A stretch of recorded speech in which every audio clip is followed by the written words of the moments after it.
Is up, beautiful astrology audience, or just my audience in general.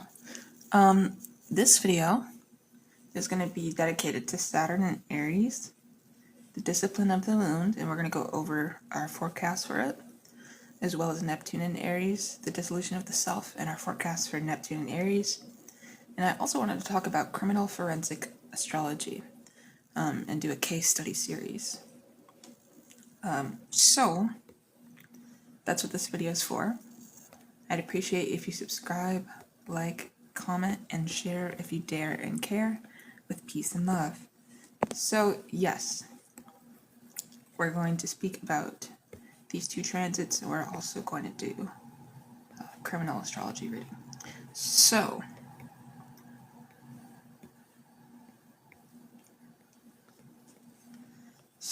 we say it's the discipline of the wound here, and we know that Saturn in Aries is going to be with us for quite a while, and so we're trying to analyze this as a classified strategic simulation. Classify it as a strategic simulation. Essentially, a mapping of potential trajectories when the planet of structure, limitation, and karma, which is Saturn, and it enters the sign of the warrior, the pioneer, and the wound, which is Aries. Alright? So now we look at our ingress chart and the preamble. So, say the first ingress of Saturn into Aries occurred on May 24th, 2025 at 0 degrees, the Aries point, the most cardinal degree in the zodiac. The chart for this moment is calculated for the prime meridian, and it reveals the following key configurations. So we see ascendant, 12 degrees Virgo, Purana Talonta, Vendemiatrix again, and we get the Widowmaker, and it's now conjoined to Saturn via anti-Scion. Midheaven, 10 degrees Gemini, Uranus at 5 degrees Gemini, and it's conjoined the midheaven. Saturn at 0 degrees Aries, its fall in the 8th house of death, debt, transformation, other people's resources.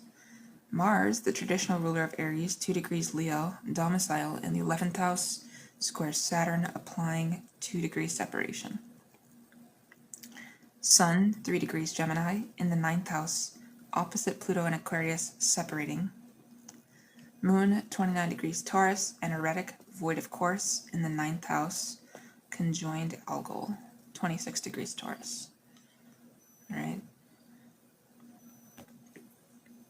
So for reference, we're talking about fixed stars as well.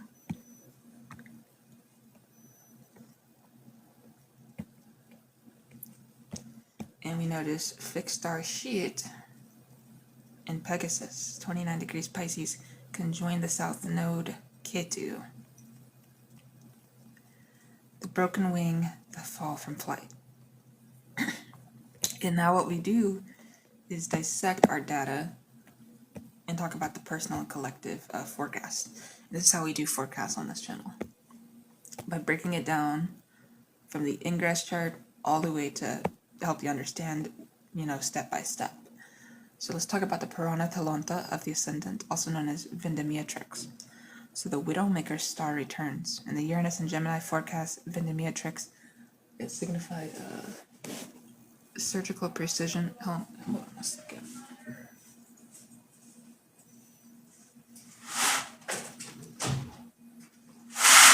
Alright. Sorry if you guys heard any of that. I live in an apartment and I thought I could open the window for 1 second and get some fresh air in here and just enjoy the warm weather outside in Minnesota for a day. But as soon as I open the window, someone of course starts yelling on the phone. So, here with Saturn and fallen Aries, it signifies precision that fails, the scalpel that slips, the cut that kills the patient. The Widowmaker is not merely a witness, it is an active participant. Saturn and Aries will wound precisely where we thought we were strongest, right?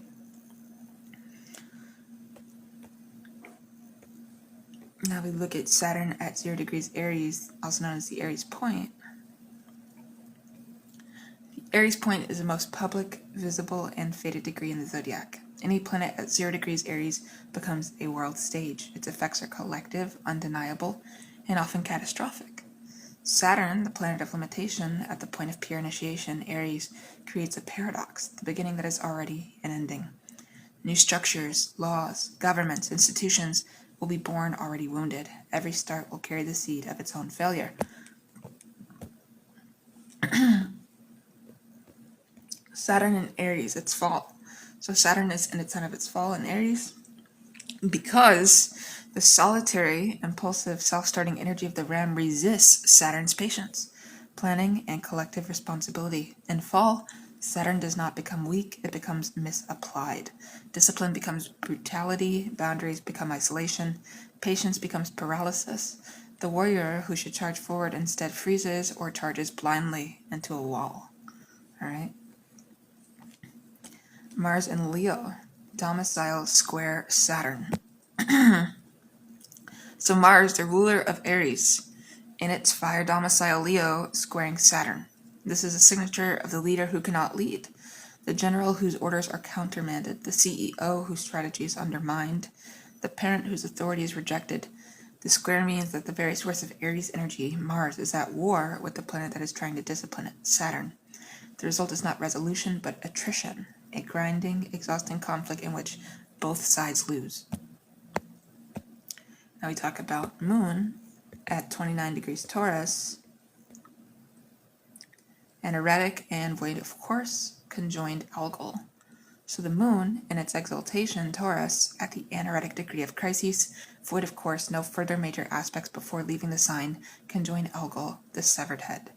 This is the body that has been decapitated, the somatic experience of powerlessness, the gut level knowing that something has gone terribly wrong. The void of course moon means that there is no way out of the body's knowing. The crisis is not intellectual, it is visceral. People will feel the wound before they understand it. We look at the fact that we have fixed our Sheath, the broken wing, and its conjoined Ketu.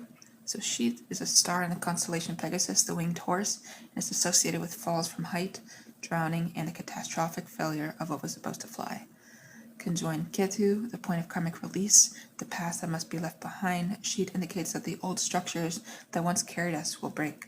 The institutions that seem permanent, the airlines, the space programs, the global supply chains, the digital platforms, will experience catastrophic failures. The wing breaks, the horse falls, the flight ends. All right?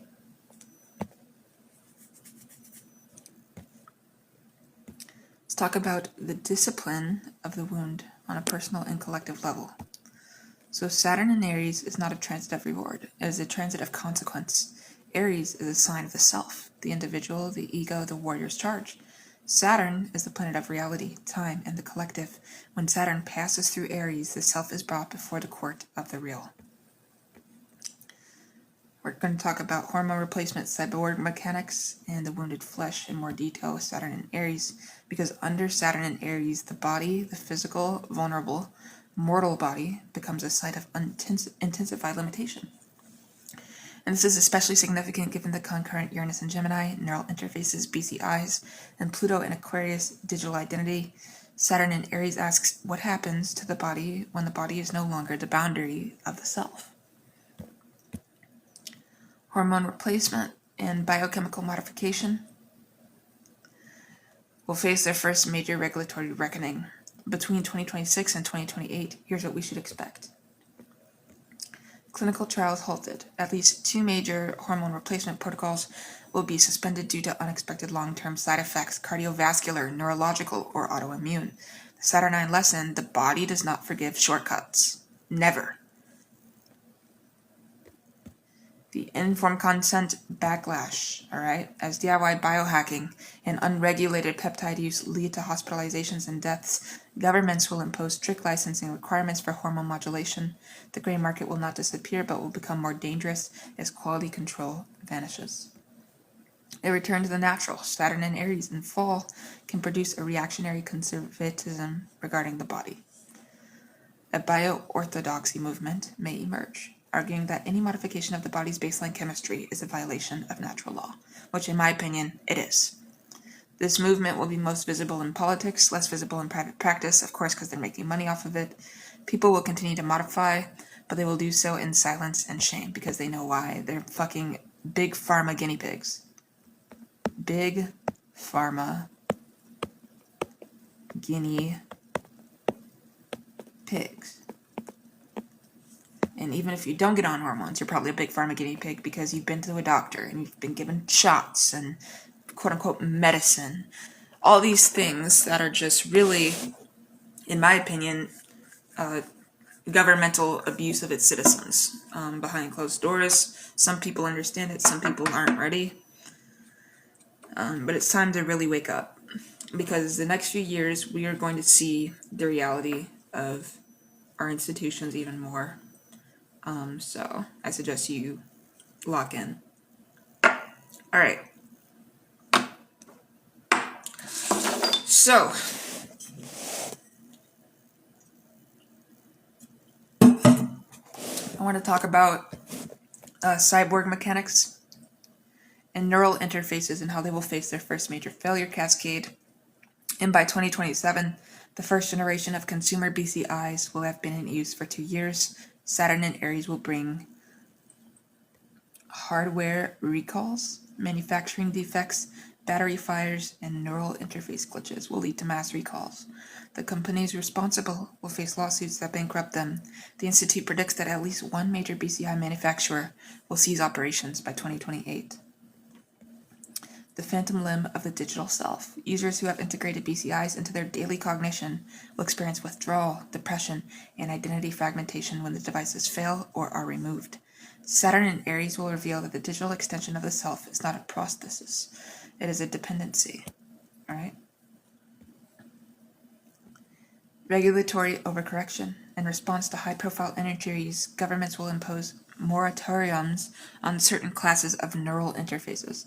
The moratoriums will be too broad, stifling beneficial research, and will be challenged in courts. The result will be a patchwork of regulations that slows innovation without improving safety. The agony of the body under Saturn and Aries. The body is the original wound. It ages, it sickens, it dies. Under Saturn and Aries, all the technologies that promise to transcend the body, hormones, and plants, BCIs, will be revealed as temporary palliatives, not cures. The knife is the scalpel of enhancement. The agony is the discovery that enhancement does not erase limitation, it relocates it. Very important. Alright. We're going to talk more about the digital panopticon. Under siege, ID, prisons, and citizenship. First, we're going to have to erase before Docs gets mad at me.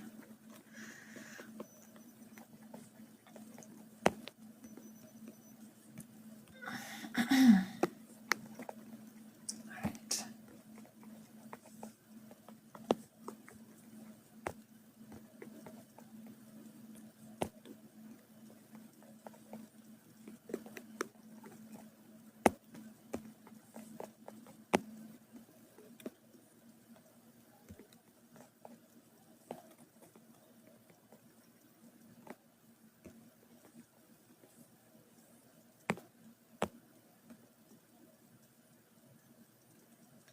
Alright. So Saturn in Aries does not build new structures, it tests existing ones. The digital ID and surveillance architectures that expanded under Pluto and Aquarius and Uranus and Gemini will face their first major stress tests. Digital ID and the failure of the system. Alright. This is what Saturn's going to point out, especially in Aries.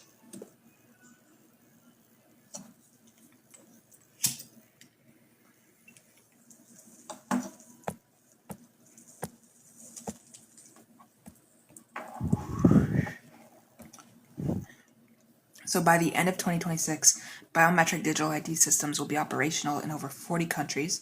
Saturn and Aries will expose their vulnerabilities. We're going to see data breaches at scale. The first major breach of a national biometric database will occur in 2027. Millions of fingerprints, iris scans, and facial recognition templates will be leaked. Unlike passwords, biometrics cannot be changed. The breach will render the affected citizens permanently vulnerable to identity theft and surveillance. All right. The false positive crises. AI-driven identity verification systems will produce a wave of false positives, citizens incorrectly flagged as fraudsters, terrorists, or identity thieves. Because the systems are automated and lack human oversight, the appeals process will be slow, expensive, and often futile. The Institute predicts class action lawsuits against at least 3 national governments by 2028.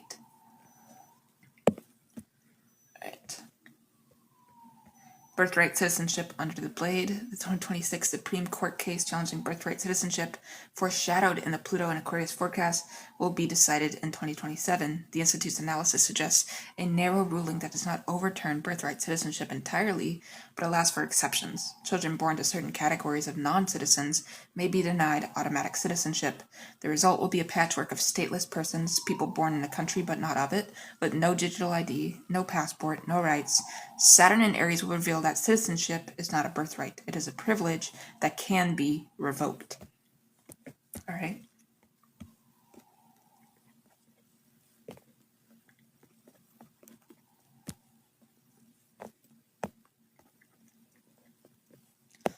Let's talk about digital prison systems some more. In the first revolts, the shift to e-carceration, GPS anklets, AI probation, virtual prisons will accelerate, but Saturn and Aries will bring resistance. Technical failures, GPS anklets will fail, batteries die, signals drop, software glitches. Offenders who have done nothing wrong will be automatically flagged as escapees and subjected to enhanced penalties. The first wrongful conviction based on faulty e-carceration data will be overturned in 2027, but thousands will remain incarcerated. The hacking of the panopticon. Underground collectives will develop tools to spoof GPS signals, jam biometric sensors, and falsify AI behavior reports.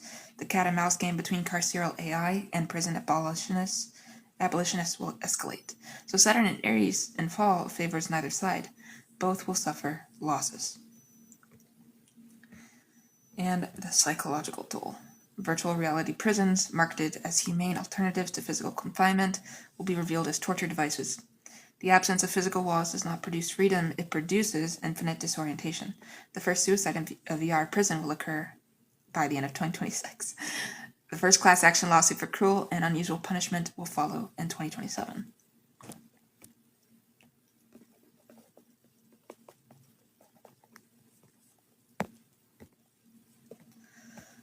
So the agony of the digital prison under Saturn and Aries, the prisoner is never alone, but the prisoner is also never seen.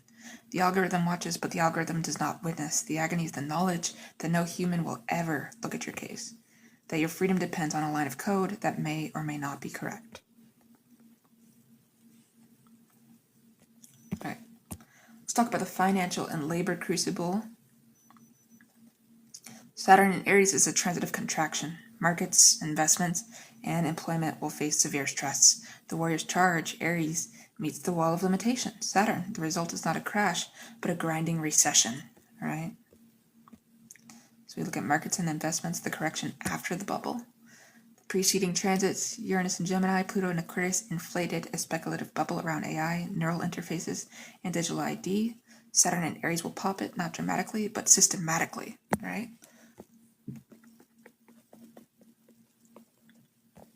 So we have our projections here. AI value correction. So 2026 through 2027, the market for generative AI, which grew at a CAGR of 35% from 2023 to 2025, will slow to 5 to 10% growth. Overvalued startups will fail. The Institute predicts that 30 to 40% of AI companies founded between 2020 and 2025 will cease operations by 2028. The neural winter. BCI companies, overhyped and underregulated, will face a funding drought. Venture capital will flee the sector after a high-profile failure, a patient harmed, a data breach, a product recall. The neural winter will last from 2027 to 2029, delaying beneficial research by a decade. Safe havens, traditional assets, land, physical commodities, gold, copper, lithium, and essential infrastructure, water, energy, logistics, will retain or increase value. The Institute recommends reducing exposure to tech equities and increasing exposure to tangible assets. All right. So the Saturn and Aries market mantra: if it flies, it falls; if it scales, it cracks; if it promises transcendence, it will deliver limitation. All right. Now we look at daily work and unemployment, the return of drudgery. The gig economy and algorithmic work platforms expanded under Uranus and Gemini. Saturn and Aries will contract them, not by eliminating gig work, but by making it harder, less profitable, and more precarious. So we forecast unemployment rises to 12 to 18% developed economies by 2027. This is not the creative destruction of previous recessions. It is the attrition of jobs that AI cannot yet replace, but that companies are eliminating anyway in the name of efficiency. The BS job recession. David Graeber's concept of bullshit jobs, meaningless, often administrative roles, will be tested. Many of these jobs will be eliminated, but not replaced by anything meaningful. The newly unemployed will find that there is no other work, only the gig economy, which pays less and offers no security. The return of the factory, Saturn and Aries in its fall, may produce a nostalgic industrialism, a political movement that promises to bring back manufacturing jobs, even as automation makes these jobs obsolete. The movement will be popular but ineffective. The jobs will not return. The anger will fester.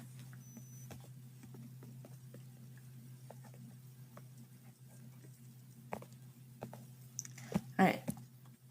The agony of work under Saturn and Aries. You are asked to be a warrior, to charge forward, to complete, to fight for scarce resources, but the battlefield is rigged. The enemy is not another worker. It is an algorithm that works for free. The spear breaks, the shield cracks, the warrior bleeds.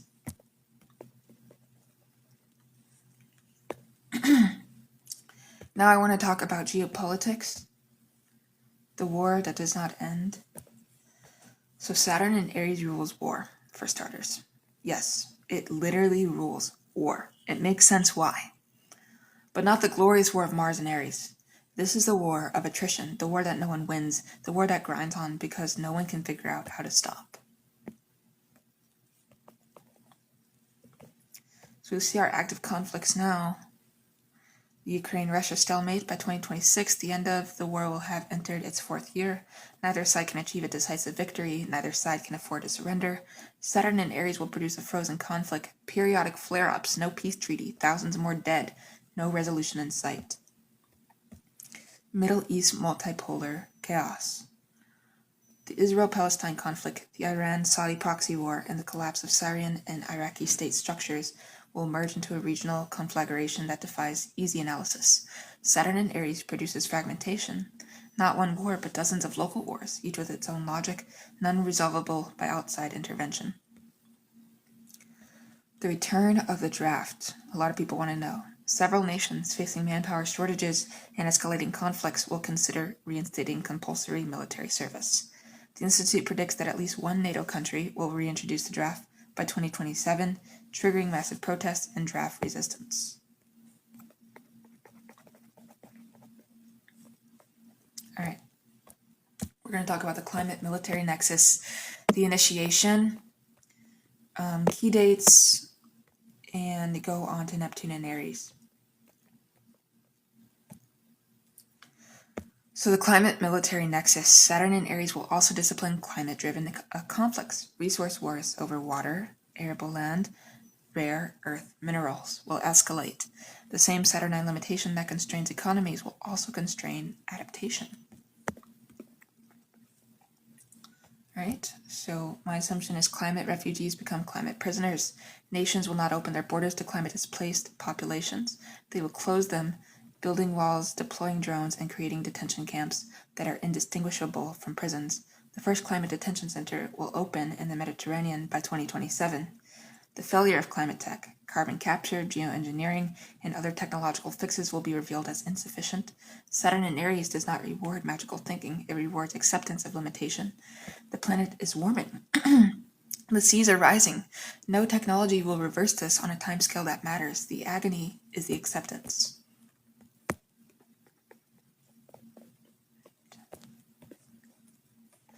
All right, so let's look at the initiation. What Saturn in Aries asks of you specifically. Well, Saturn in Aries is not a punishment. It is an initiation into the reality. The reality of limitation, the necessity of boundaries, and the courage to stop fighting losing battles. All right, meaning you start to do what? You win. You choose to fucking win. All right, so for the individual practitioner, we have questions for chart meditation. Where is Aries in your chart? Which house hosts Saturn's transit? That area of life will be disciplined, not destroyed, but reduced to essentials. The false will fall away, the true will remain, but it will be hard. Right, for me, it's in my 3rd house. And I have Aries in my 12th house.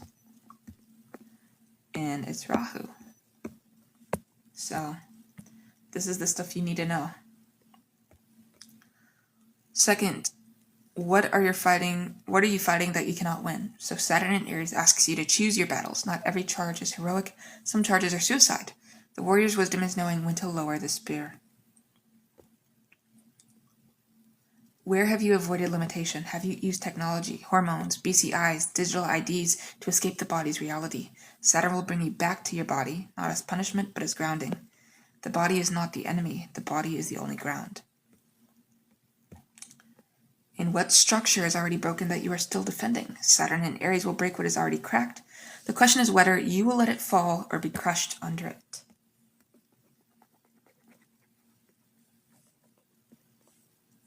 Right. And for the collective, the initiation of the wound, Saturn in Aries wounds. It wounds the warrior, the pioneer, the self that thought it could charge through any wall. But the wound is not the end. It is the beginning of wisdom. The wound teaches limits. The wound teaches humility. The wound teaches that strength is not the absence of vulnerability, but the capacity to survive it. The correction for Saturn in Aries is not the removal of limitation, but the acceptance of limitation. The warrior who accepts that she cannot fight every battle becomes a guardian, not of territory, but of values. The pioneer who accepts that she cannot conquer every frontier becomes a steward, not of expansion, but of sustainability. The self that accepts that it is finite becomes free, not from death, but from the terror of death.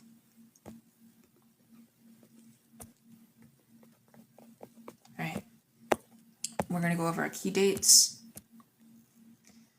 So May 24th, 2025, Saturn entered Aries at 0 degrees at ingress. First shock of limitation, the Aries point activates global attention. September 1st, 2025, Saturn retrogrades back into Pisces, 25 degrees, brief return to dissolution, last chance to release old structures. January 26, 2026, Saturn re-enters Aries, 0 degrees, second ingress. The limitation becomes permanent. March 2026, Saturn squares Mars in Cancer, bringing emotional battles, home versus duty, and family conflicts escalating.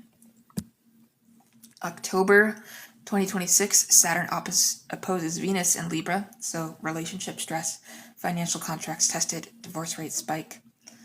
May 2027, Saturn conjoins the Aries point exact, peak of the transit, a world event that defines the era, war, economic collapse, or natural disaster. December 2027, Saturn squares the Sun in Capricorn. Authority figures fall, governments topple, the old guard is held accountable. In April 12, 2028, Saturn enters Taurus, end of transit. The discipline of the wound becomes the foundation for rebuilding.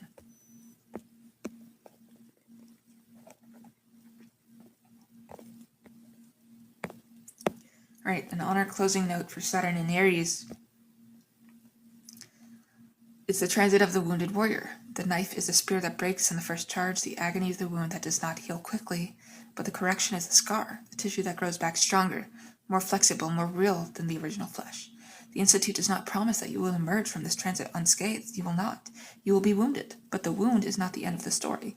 The wound is the beginning of a different story, one in which you know your limits, choosing your battles, and fight only for what is worth fighting for. The stars do not compel, they illuminate. Saturn in Aries will happen regardless. What you do with the wound, whether you let it fester or let it teach, is the only question that matters.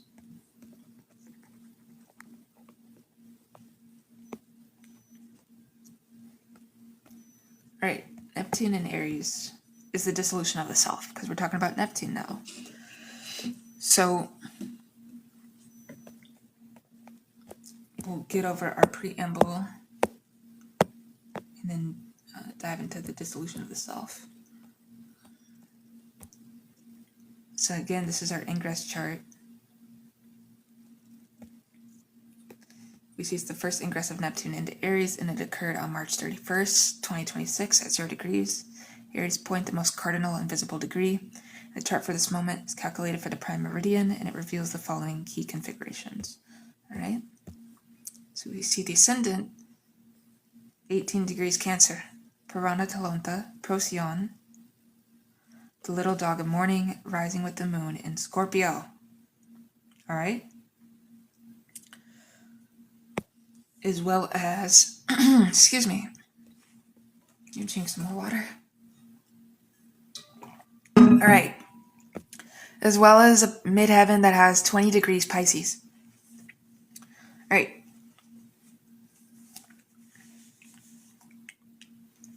And we see that Pisces, of course, is Neptune's own sign, creating a mutual reception by sign, Neptune and Aries, midheaven and Pisces. All right?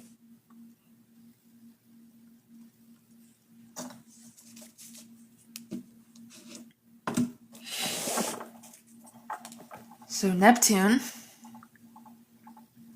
0 degrees Aries. Neptune is modern ruler of Pisces, and Aries is in its fall, the planet of dissolution and the sign of assertion. Aries is the least Neptunian sign. It's direct, individual, physical, and aggressive. Neptune in Aries is the warrior who dreams, the soldier who hallucinates, the pioneer who cannot find the frontier. Mars, traditional ruler of Aries, is 2 degrees Leo, domicile in the 8th house, square Neptune, applying 2 degrees separation. All right. We see Saturn, which this is incorrect, by the way. Saturn's already in Aries, but in Vedic astrology, technically, it still was in Pisces at 28 degrees in its final degrees in the 9th house, sextiling Neptune, separating. So Uranus already at 5 degrees Gemini in the 11th house, and it's trine Neptune. And we see Pluto is already at 3 degrees Aquarius in the 7th house, sextiling Neptune. All right, so this is our chart information.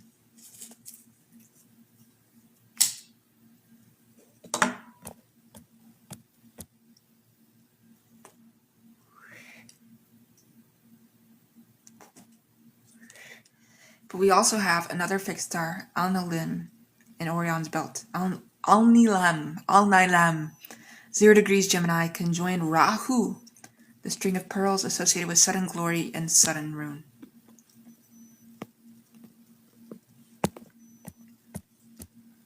All right.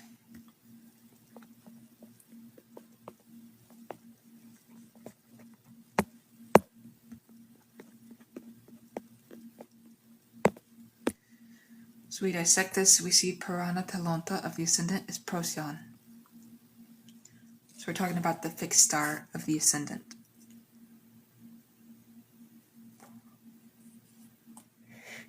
The little dog, the herald of Sirius, the star of morning that precedes death, rising with the ascendant at the Neptune ingress, Procyon indicates that this transit will be marked by anticipatory grief, a collective sense that something essential is being lost even before the loss occurs. The mourning is not for the dead, it is for the self that is dissolving.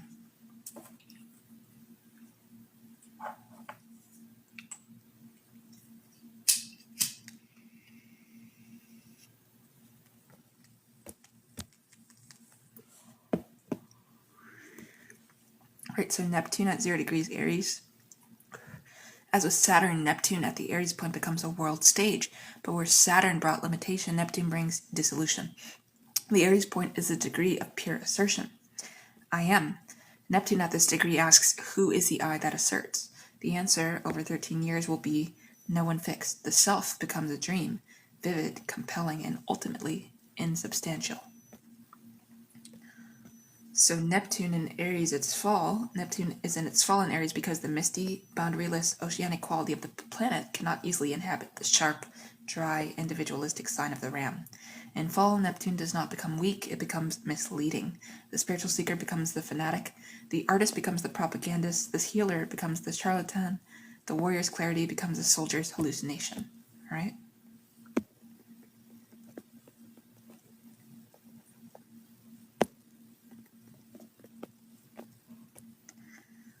Mars in Leo, domicile, square Neptune. Mars, the ruler of Aries, in its fire domicile Leo, squaring Neptune. This is the signature of heroic delusion, the leader who believes his own myth, the soldier who sees angels on the battlefield, the activist who mistakes ecstasy for strategy. The square means that the very engine of Aries energy, Mars, is at war with the fog of Neptune. The result is not wisdom but grandiosity, the conviction that one is chosen, special, immune to the laws that bind others.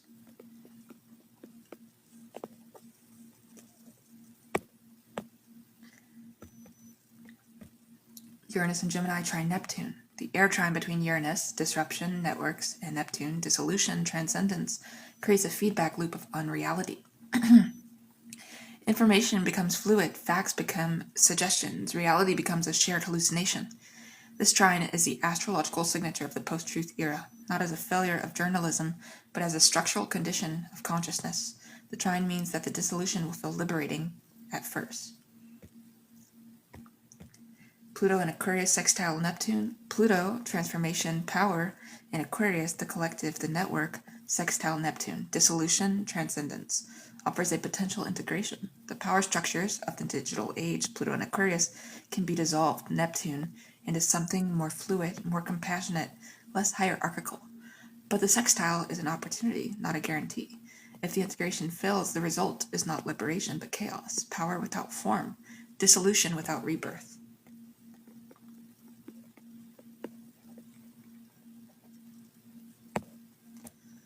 In Al-Nilam, the string of pearls conjoin Rahu. Al-Nilam, the central star of Orion's belt, is associated with sudden fame and sudden ruin. The glory that comes and goes like a flash of light conjoin Rahu, the point of collective destiny. Al-Nilam indicates that the Neptune and Aries transit will produce spectacular rises and catastrophic falls. Icons will be made and unmade. Movements will surge and collapse. The string of pearls is beautiful, but pearls are tears.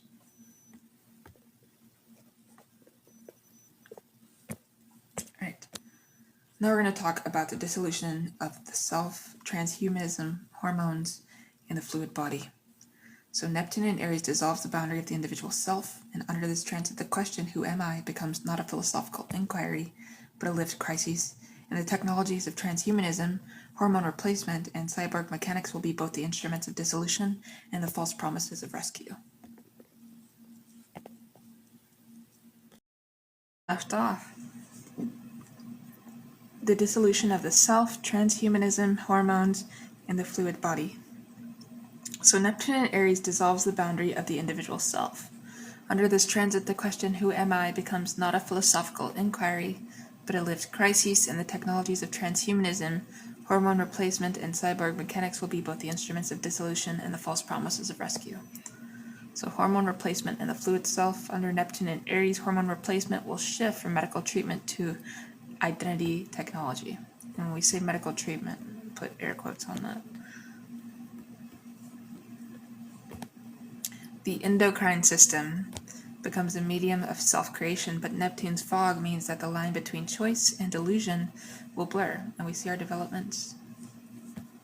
So DIY hormone synthesis becomes mainstream. By 2027, home kits for producing custom peptide sequences and hormone analogs will be available on the dark web and eventually the open web. The first wave of self-designed endocrinology will produce remarkable results and catastrophic failures. Neptune and Aries will attract both visionaries and the mentally ill. All right. That's always something we should keep in mind when we're talking about Neptune is mental illness anyways. The hormonal avatar. Users will maintain multiple hormonal profiles for different contexts. A work profile, cortisol, adrenaline, focus-enhancing peptides. The social profile, oxytocin, dopamine, serotonin. A rest profile, melatonin, growth hormone. The self becomes a performance, not a fixed identity, but a repertoire of biochemical states. The agony is the loss of a baseline, the feeling of just me without enhancement. The first hormone-induced psychosis epidemic, 2028 through 2030, Neptune in Aries, square Mars in Leo, will produce a wave of psychiatric emergencies linked to unregulated hormone use. Patients will present with delusions of grandeur, messianic complexes, and the conviction that they have transcended human limitation. The Institute predicts that at least one mass casualty event, a shooting, a suicide cult, a terrorist attack, will be linked to hormone-induced psychosis by 2029. It's sad to say, but in my opinion, this is probably going to happen.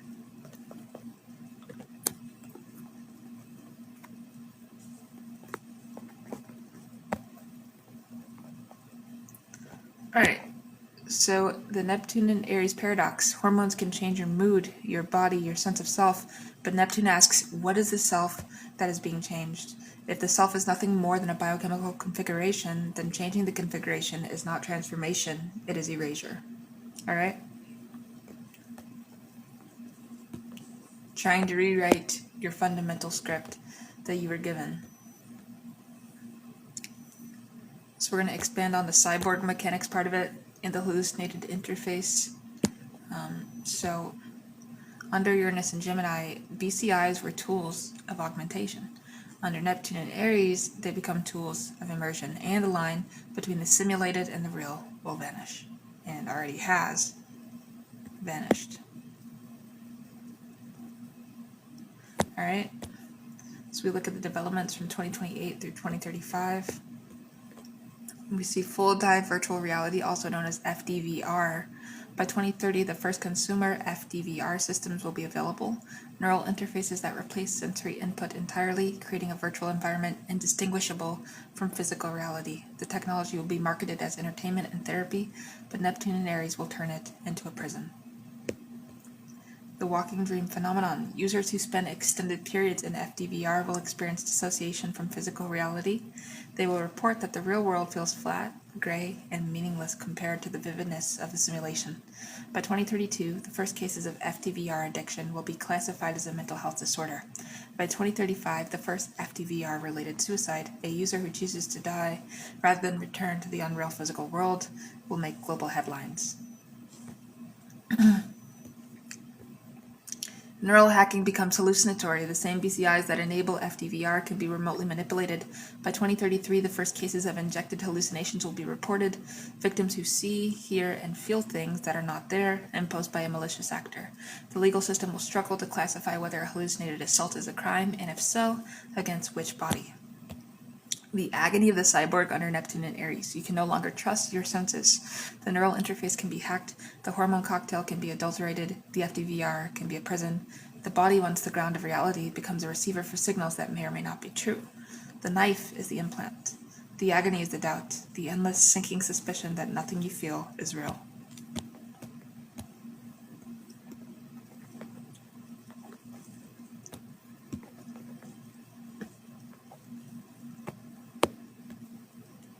All right. We're going to talk about the digital panopticon some more and how it becomes a dream. All right? More like a fever dream. Nightmare fever dream is the best way to put it. All right, we're going to talk about the digital ID, prisons, also known as incarceration. Or e-carceration, if you will. That's what we were saying. E-carceration.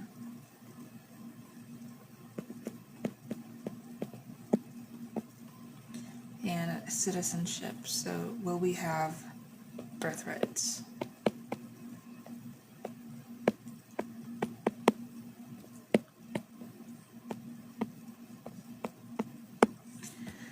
All right.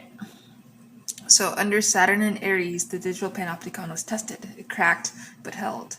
Under Neptune and Aries, it will dissolve not into freedom, but into a hallucination of freedom. All right?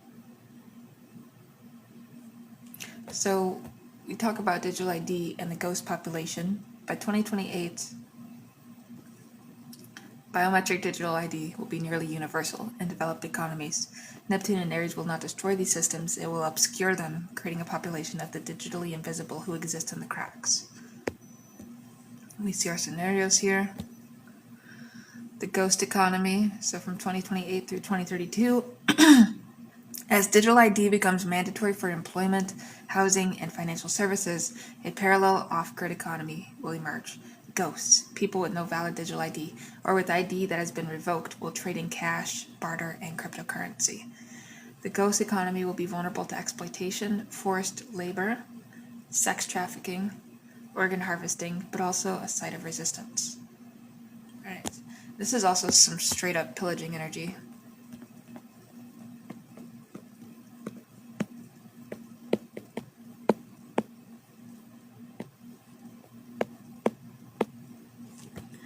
Alright, so the algorithmic hallucination. By 2030, AI-driven identity verification systems will begin to hallucinate, producing false matches, false flags, and false positives at an accelerating rate. The cause will be a combination of data poisoning, adversarial attacks, and the inherent limits of pattern recognition. By 2032, the false positive rate for facial recognition will exceed 10% for certain demographic groups. The system will not be fixed, it will be abandoned, not replaced, just ignored. The result will be bureaucratic chaos. No one trusts the ID, but no one has an alternative. All right.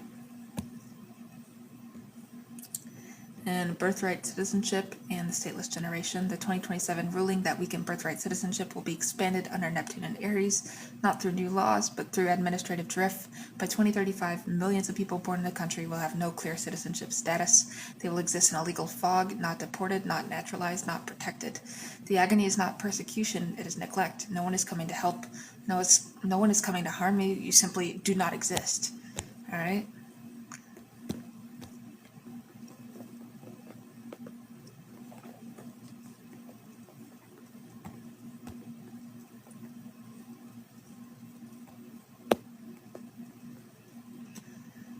Alright, digital prisons become limbo. So the e-carceration systems built under Uranus and Gemini will, under Neptune and Aries, become zones of indeterminacy. Not quite prison, not quite freedom. When we look at our developments in further detail here, give me 1 second, I'm going to grab a drink. Not alcohol, but an actual soda beverage.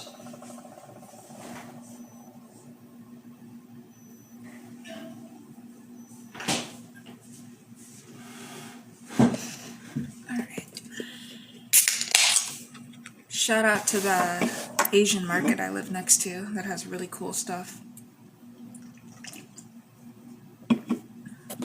Or maybe it's a Korean market and I'm tweaking out. I mean, I smoke weed all day, every day, so. Anyways, developments. So, the virtual sentence without end, AI probation systems designed to determine release dates based on recidivism risk, will produce infinite sentences for some offenders. The algorithm will determine that the risk never drops below a certain threshold. The offender will remain under electronic monitoring for years, then decades with no human review. The first habeas corpus petition challenging an AI sentence will be filed in 2030. It will be denied because the algorithm is proprietary and cannot be examined. So that's the first thing. Next, the VR prison becomes a cult. By 2031, at least one virtual reality prison will be taken over by an inmate-run religious movement.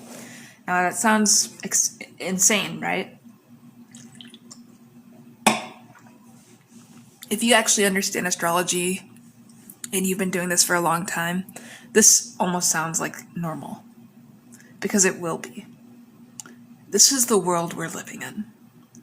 This is not something that should be taken lightly, in my opinion, because this is very serious, and it is a form of authoritarian control.